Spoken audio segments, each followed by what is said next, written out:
Welcome, everyone, to the Inclusion Podcast. I'm Dr. Julie Costin. And I'm Dr. Christy Preddy-Franzak. We're so glad you're here as we explore all things inclusion. So whether you're a school leader, an educator, a parent, or simply passionate about inclusion, this podcast is for you. In each episode, we go beyond the usual conversations, diving into what truly makes inclusive education work. Together, let's make a difference, one conversation at a time. Here we go.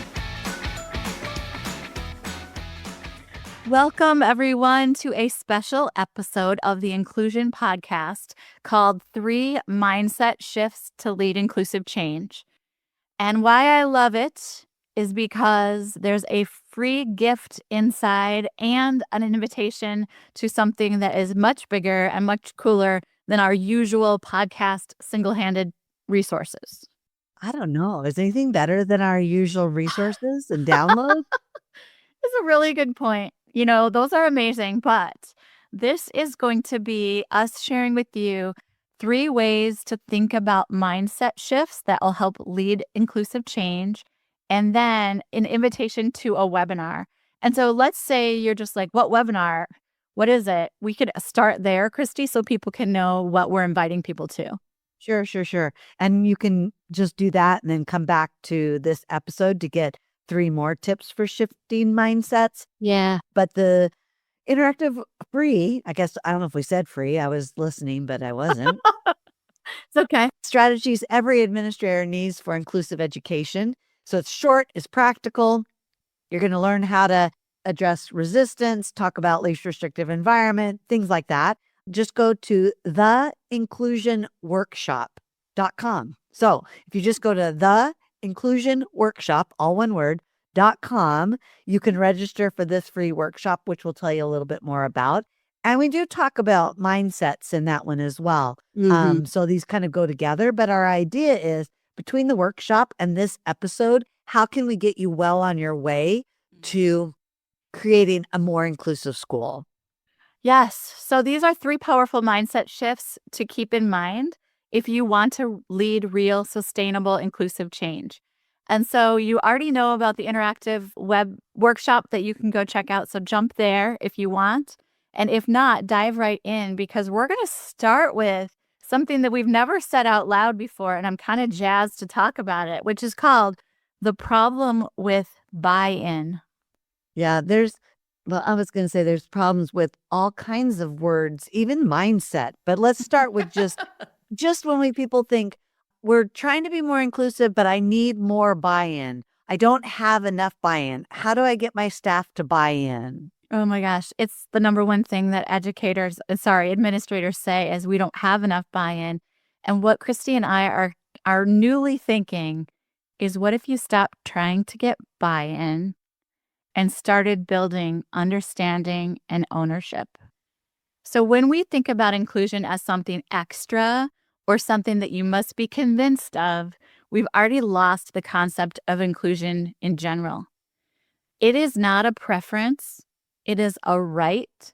And our job isn't to sell it, right? It's not like we're a used car salesman being like, come on, let's create inclusion. It's going to be great. Kids will do better. You'll do better. It's fun, right? All those kinds of things. I actually often feel like I'm trying to create buy-in, but instead, it's really to help support people in understanding why it matters and how to do it well. And when people understand and have ownership over inclusion, they will naturally be more inclined to do the thing that's actually their job and not a preference. Yeah, and I think I can hear eyes rolling.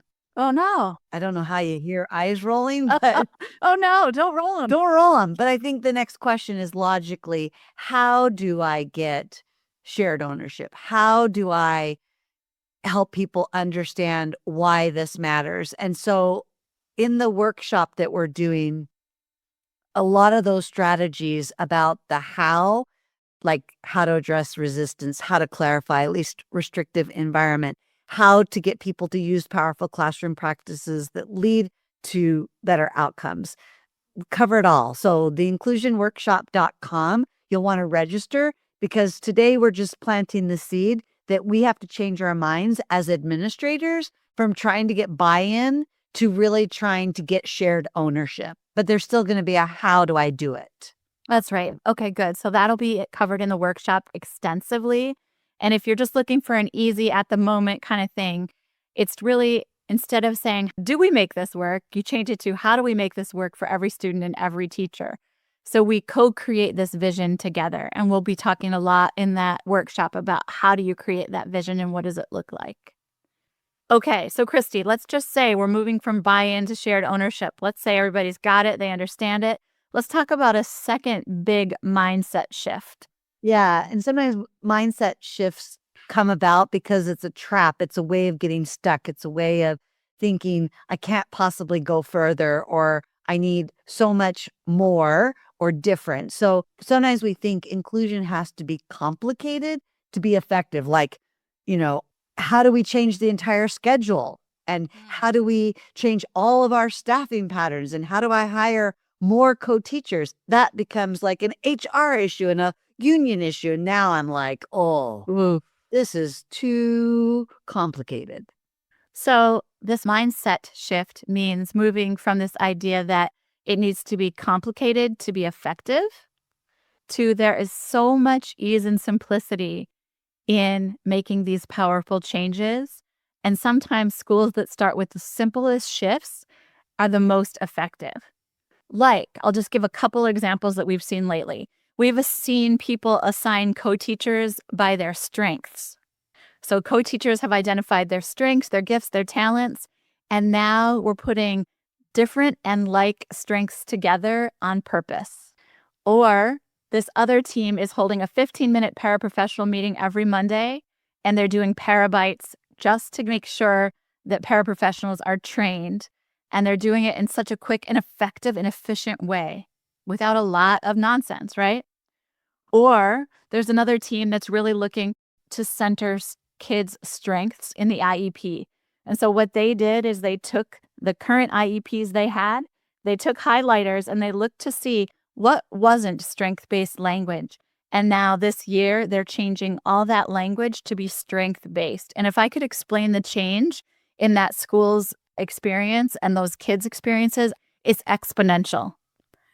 And so the idea here, the second mindset shift, is to start simple with things that really move the needle. And we don't want to wait until we have a new superintendent. We don't want to wait till we have more time. We don't want to wait till we have the perfect schedule, because those things are like not coming, right?